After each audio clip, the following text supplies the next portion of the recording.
आणि गेल्या काही दिवसांपासून नाशिकचं राजकीय महत्त्व विशेष वाढलंय। आगामी लोकसभा निवडणुकीचे वारे आता सगळीकडे वाहत आहेतच आणि या पार्श्वभूमीवर सगळे पक्ष निवडणुकीसाठी जोमाने तयारी करतायत। नाशिकमध्ये इच्छुकांची संख्या दिवसेंदिवस वाढत चालली। आता वेरूळचे मठाधिपती महामंडलेश्वर स्वामी शांतिगिरी महाराज हे पुन्हा एकदा लोकसभा निवडणुकीच्या रिंगणात उतरणार अशी चर्चा आहे।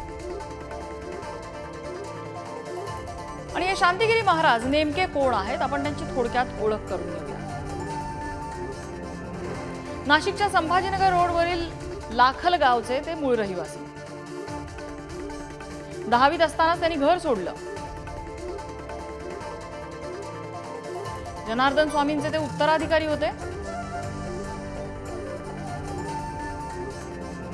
जनार्दन स्वामींच्या आश्रमात दाखल झाल्यानंतर त्यांनी अध्यात्म मार्ग स्वीकारला। लाखोंच्या संख्येने त्यांचा भक्त परिवार आहे।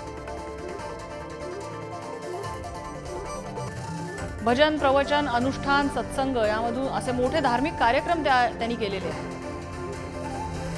देशभरात 115 आश्रम आहेत, 7 गुरुकुल सुद्धा आहेत।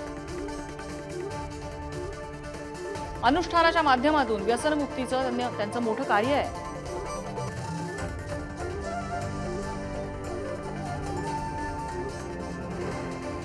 मौनीगिरी महाराज अशीही त्यांची ओळख आहे।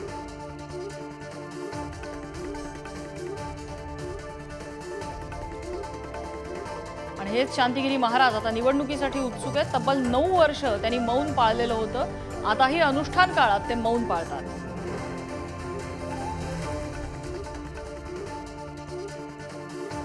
तर निवडणूक आणि शांतिगिरी महाराज हे समीकरण कसं काय जुळलं तर 2009 मध्ये संभाजीनगरमधून ते अपक्ष निवडणूक लढले होते। तिसऱ्या क्रमांकाची म्हणजे 1,48,000 मतदान मिळाली होती।